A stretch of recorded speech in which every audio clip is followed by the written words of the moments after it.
Assalamualaikum warahmatullahi wabarakatuh. Alhamdulillahirrahmanirrahim. Wabihi nasta'inu ala umuri din. Wassalatu wassalamu ala sayyidina wa Muhammadin wa ala alihi wa sahbihi ajma'in abad.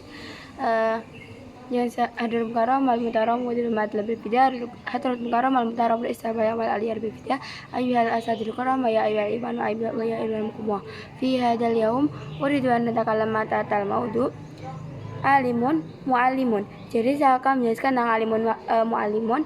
Wa qala Fadilu Ibnu Iyad. Jadi sini menjelaskan tentang rahimahullahu taala, berkatalah bahwa alimun muallimun yud'a kabiran fi malakuti samai.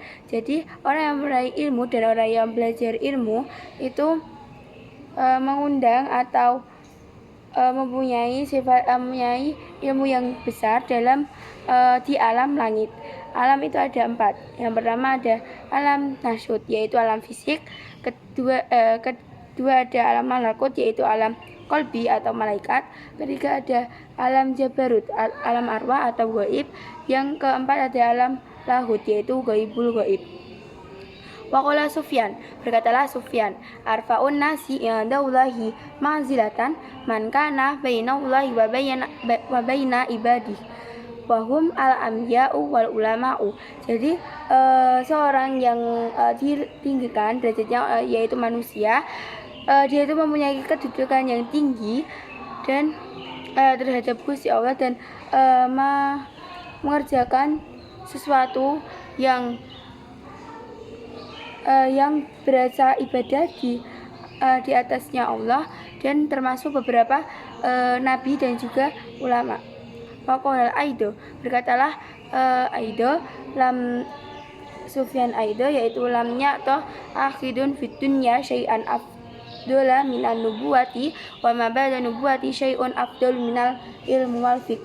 Jadi ilmu dunia dan itu lebih mempunyai keutamaan dari beberapa kenabian dan juga kenabian dalam sesuatu, yaitu lebih utama daripada ilmu fikih.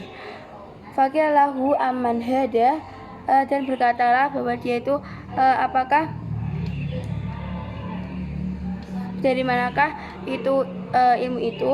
Lalu itu berkatalah anil fiqhi kullahum, dari ilmu yang mempunyai kelebihan.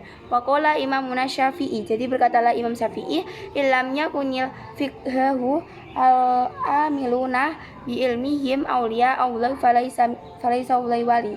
Jadi ilmu fikih ini dan mulai dari ulama dan juga orang yang mempunyai ilmu dalam aulia dan termasuk seorang wali.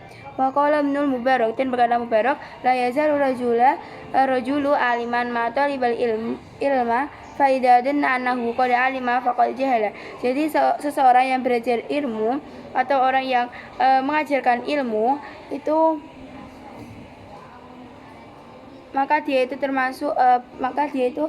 terhindar dari kegoblokan atau kebodohan. Waqala Qai'un la yakunu rajula aliman hatta bisam'a mimman huwa asanu minhu wa mimman huwa misluhu wa mimman huwa dunah. Jadi tidak ada seorang yang mengajarkan ilmu itu termasuk orang yang mendengar dan juga orang yang lebih utama dari kelebihannya untuk belajar ilmu tersebut. Waqala Sufyan, berkatalah Sufyan, al-ajaibu ammatun wa fi akhir zamani a'ammu wa nabab ibu tammatun wa fi amri dini atamu wal masaibu adimatun wa mautul ulama'i aqdamu wa innal ulama'i hayatuhu rahmatul lil ammati wa mautuhu fil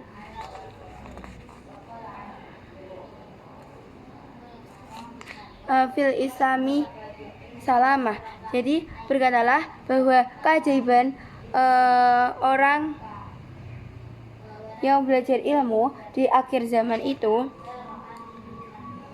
adalah rutu atau beberapa kenabian dan banyaknya seorang yang masalah-masalah dari agama yang banyak, dan juga ada pun musibah yang besar dan ada pun kematian seorang ulama yang lebih besar, dan adapun ulama yang hidup mendapatkan rahmat dari lil amah, dan adapun orang yang mati dalam ilmu di dalam Islam mempunyai cacat.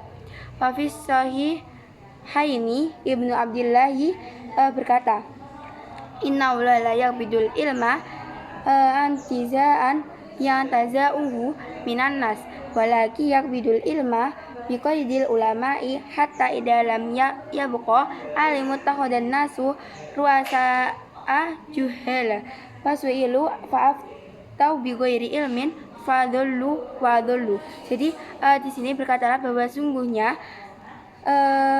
orang yang mencabut ilmu itu di jalannya Allah, maka secara di antara manusia itu, dan ada pun yang mencabut ilmu, maka dia itu termasuk orang yang dijauhkan dari seorang ulama yang mengajarkan ilmu.